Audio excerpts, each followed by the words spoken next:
Mawad sa phang labada ngasi unariba ay ko'y se haying diuna da bayaw ragani ngarang tao narambani son naragani Mawad sa phang labada ngasi unariba ay ko'y se haying diuna da bayaw ragani ngarang tao narambani son naragani ang nagpabokani na haksyo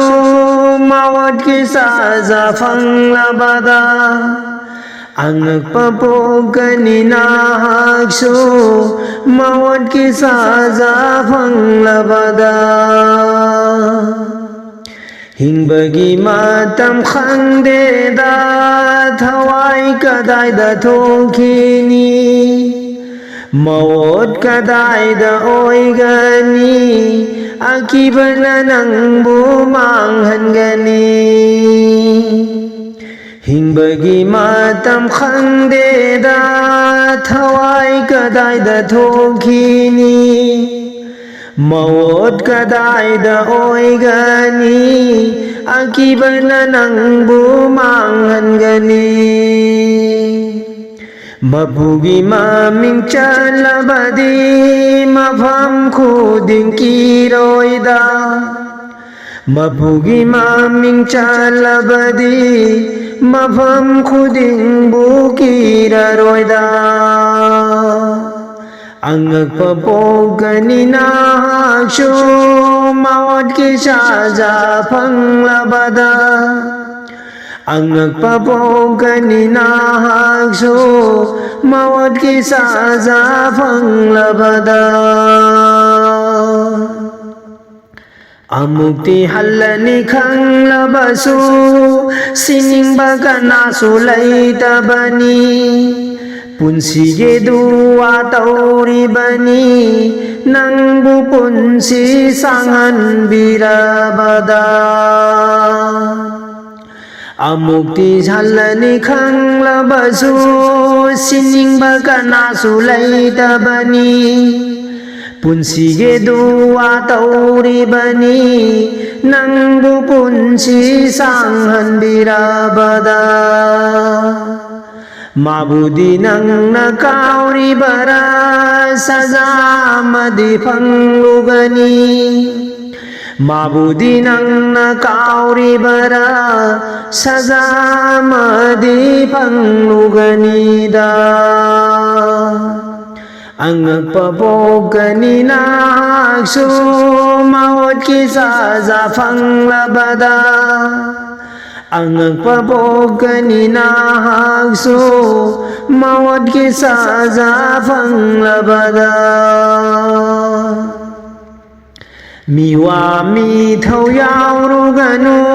ay sing saruganu nonjaba mapuna pambani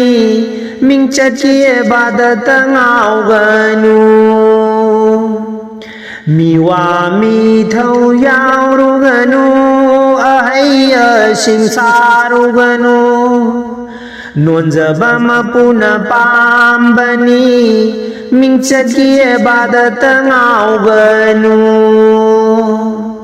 mapuna yabina bakhaluda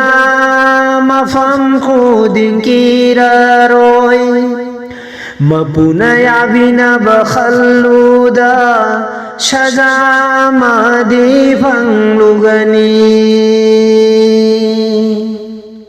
Nama sholasi ay ko'y se afabataurasi da afabaduta Zikar taurasi ay ko'y se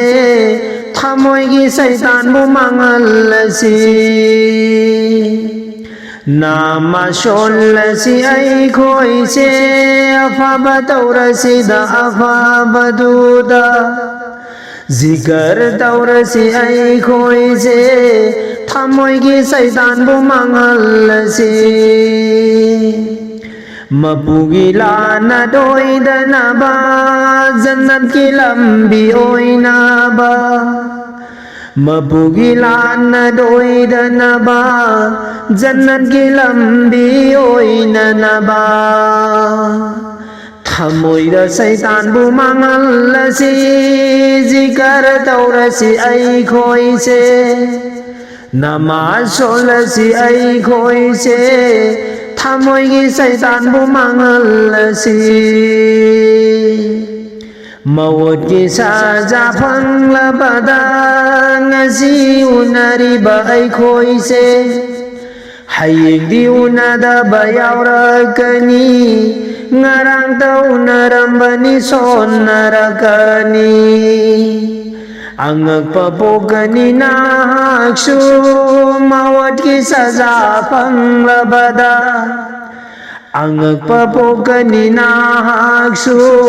Mawat ki saja phang labada Hingbagi matam khande da Thawai kadai da thokini Mawat kadai da oi gani Akibana nang bu manghan gani Mapugi maming chalabadi Mafam kudin kiraroi Mapugi maming chalabadi Mafam kudin bu kiraroi Mafam kudin bu kiraroi